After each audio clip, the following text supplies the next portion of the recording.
शीशे की अदालत है, शीशे की अदालत है और शीशे की गवाही है।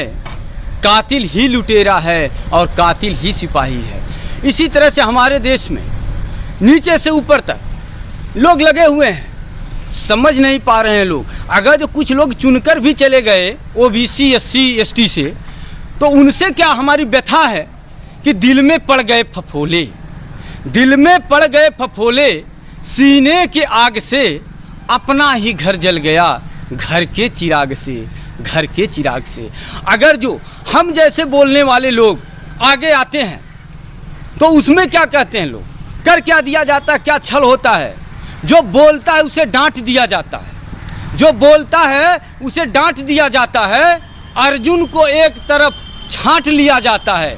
जब चुनौती होती है किसी एकलव्य से तो उसका अंगूठा ही काट लिया जाता है, उसका अंगूठा ही काट लिया जाता है। तो प्रमोद यादव जी, ये बताइए आपका इशारा किस तरफ हम समझ नहीं पाए, आप क्या कहना चाह रहे हैं, थोड़ा बता दीजिए दर्शकों को। जैसे हमारे कहने का मतलब यह है कि जो ये 50% महिला बिल जो लागू होने जा रहा है, ये तो स्वागत योग्य है, मैं स्वागत करूँगा। लेकिन जिसकी जितनी संख्या भारी उसकी उतनी हिस्सेदारी। अगर जो इस पर्पज में होता है तो स्वागत योग्य है, अगर जो ऐसा नहीं होता है तो हम उसके समर्थन में नहीं। सरकार तो दावा कर रही है कि महिलाओं की स्थिति सुधरेगी और आप इसके विरोध में बता। अरे बिल्कुल सुधरेगी। वही 5% लोगों का सुधरेगा, 10-15% लोगों का सुधरेगा।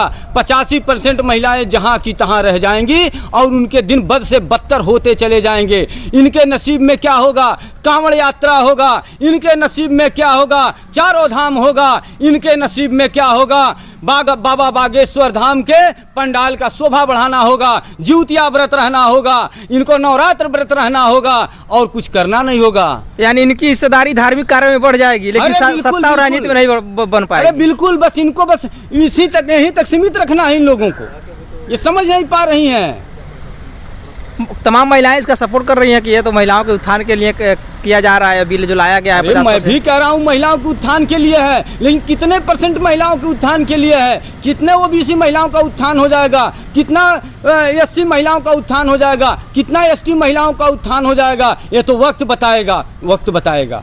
लेकिन आपका कहने का तात्पर्य यही है कि जो आरक्षण दिया जा रहा है 50% महिलाओं को, उसमें ओबीसी वर्ग को, एसटी वर्ग को, एसटी वर्ग को, उसमें मतलब उनके संख्या के हिसाब से उनकी हिस्सेदारी तय की जाए, तभी समाज की कहीं न कहीं बिल्कुल तय की जाए। क्योंकि आरक्षण का भी यही प्रावधान है, तो जिसकी जितनी संख्या भारी उसकी उतनी हिस्सेदारी। बिल्कुल बिल्कुल। तो जो गाँव में जो इस अगर जो ऐसा नहीं होता है तो यह मान कर चलिए 85% महिलाओं के साथ अन्याय हो रहा है, अन्याय हो रहा है और इसकी भरपाई आने वाली नस्लें तबाह हो जाएंगी, नहीं कर पाएंगी। और इसी मुद्दे को लेकर विपक्ष भी कहीं न कहीं हमलावर है, वो भी कह रहा है कि मतलब महिलाओं को इसमें वर्गीकरण किया जाए। पक्ष विपक्ष अपने जगह पर है। जो भी चेतनशील व्यक्ति होगा, जिसके अंदर चेतना जागृत होगी, वह इसी प्रकार सोचेगा कि जिससे सारी महिलाएं लाभान्वित हों, सारी महिलाओं को हक और हकूक मिले, सारी महिलाएं प्रतिनिधित्व कर सकें।